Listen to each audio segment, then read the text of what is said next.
বিজেপিতে থেকেও কংগ্রেসের সাথে গোপনে যোগাযোগ রাখছে, যে কোনো সময় বিজেপি ছেড়ে কংগ্রেসে আসতে পারে এবং কারা কারা আসতে পারে সেই বিষয়টি পরিষ্কার না করলেও বিজেপি থেকে যে কংগ্রেসের সাথে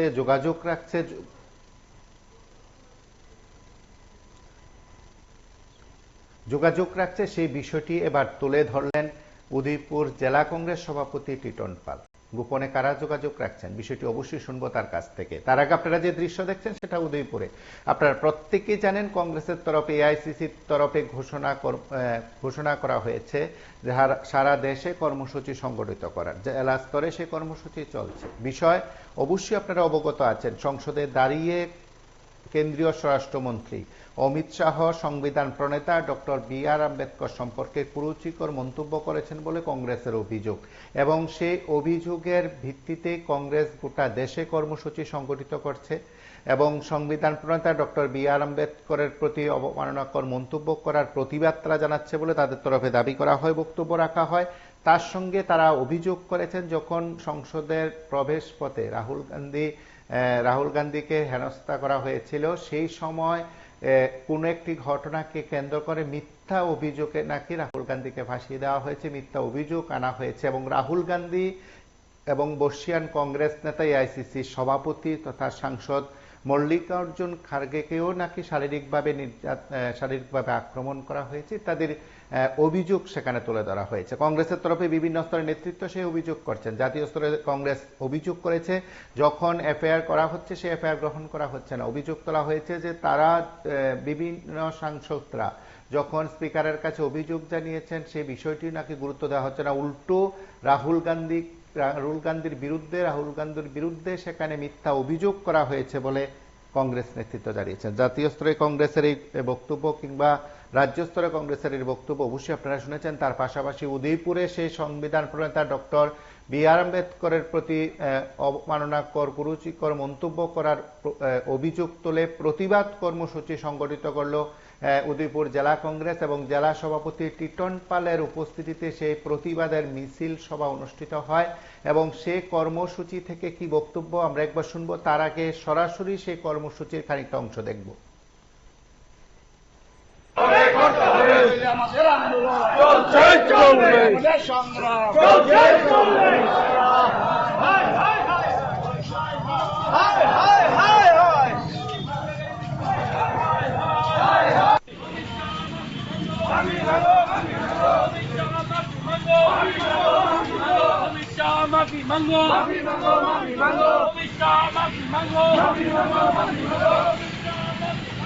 মিথ্যা মামলা সেখানে দায়ের করা হয়েছে। তার প্রতিবাদে যখন উত্তাল আসাম রাজ্য, সেখানে যখন সেই আন্দোলনে আমাদের একজন কংগ্রেস কর্মী সেখানে তরুণ যুবক আইনজীবী যখন খুন হলেন সেই আন্দোলন করতে গিয়ে, তৎকালীন সময় সেটার খবর পেয়ে যখন সর্বভারতীয় যুব কংগ্রেস সভাপতি যখন এসেছিলেন আসামে, আমরা দেখলাম সেখানে আসাম সরকারের সেখানে মুখ্যমন্ত্রী, স্বরাষ্ট্রমন্ত্রী সেখানে অন্যায়ভাবে তাকে সেখানে গ্রেপ্তার করেছে। তার প্রতিবাদে আপনারা দেখেছেন উদয়পুর জেলা কংগ্রেস ভবনের সামনে সেখানে সেখানে যুব মোর্চা এবং ভারতীয় জনতা পার্টি কিভাবে সেখানে বিক্ষোভ সেখানে দেখিয়েছে।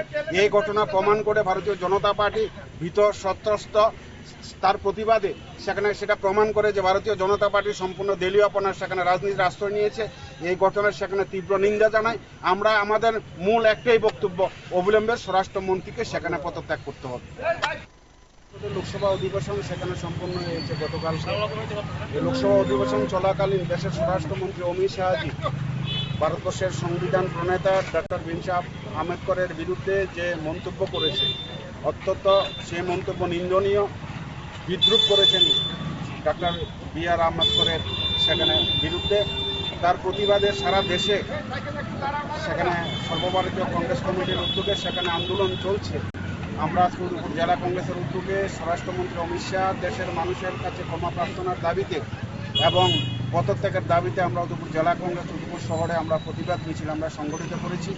প্রতিবাদ মিছিল থেকে সেখানে আমরা দাবি করতে চাই অবিলম্বে এই দেশের সংবিধান যিনি প্রণেতা, সারা দেশের মানুষের যিনি গর্ব, যিনি পথ প্রদর্শক, ওনার বিরুদ্ধে উনি যে মন্তব্য করেছেন, কটূক্তি করেছেন, তার জন্য অবিলম্বে অমিত শাহকে সেখানে ক্ষমা প্রার্থনা সেখানে করতে হবে। আজকে সারা দেশের মানুষ যখন ওনার এই মন্তব্যের প্রতিবাদে যখন বিক্ষোভের সেখানে উত্তাল হয়ে পড়েছে। সেখানে সংসদে আপনারা দেখেছেন সারা দেশের সমস্ত রাজনৈতিক দল সেখানে তার প্রতিবাদ করছে। ঠিক সেই সময় সম্পূর্ণ পরিকল্পিতভাবে এই আওয়াজকে দাবিয়ে দেওয়ার জন্য সেখানে ভারতীয় জনতা পার্টি দেখলেন আপনারা সংসদে কি একটা নাটক সেখানে আপনারা শুনলেন সেখানে কর্মসূচি নিরিখে কি বক্তব্য রাখা হয়েছে জেলা সভাপতির তরফে। জেলা সভাপতি টিটন পালের উপস্থিতিতে কিন্তু আরো একটি কর্মসূচি হয়েছে, দলে যোগদান কর্মসূচিও হয়েছে। সেই জেলা কংগ্রেস ভবনে যোগদান কর্মসূচিতে তিনি দাবি করেছেন যে অনেকে নাকি যোগাযোগ রাখছে আরো আসতে পারে বিজেপি থেকে। আমরা সরাসরি সেই যোগদানে খানিকটা দৃশ্য দেখব, তারপর বক্তব্য শুনবো। জেলা কংগ্রেস জিন্দাবাদ, বন্দে মাতরম, বন্দে মাতরম, বন্দে মাতরম, বন্দে মাতরম। নবগতদের কংগ্রেস দলের স্বাগতম, স্বাগতম, স্বাগতম। নবগতদের কংগ্রেস দলের স্বাগতম, স্বাগতম, স্বাগতম। আরকিপুর বিধানসভা কেন্দ্রের 5 পরিবারের 17 জন ভোটার আনুষ্ঠানিকভাবে সেখানে আজকে কংগ্রেস দলে যোগদান করেছে। তাদের হাতে দলীয় পতাকা দিয়ে সেখানে আজকে আমরা তাদেরকে স্বাগত জানাই। আগামী দিন আরো ভারতীয় জনতা পার্টি ত্যাগ করে কংগ্রেস দলে আসার জন্য যোগাযোগ রাখছে। আমরা এর মধ্যেই তাদেরকে আনুষ্ঠানিকভাবে সেখানে বরণ করে নেব। আপনারা শুনলেন সেখানে কংগ্রেসে যোগদানের বিষয়ে তিনি কি বলছেন। তার পাশাপাশি উদয়পুরে কর্মসূচি সংগঠিত হয়েছে।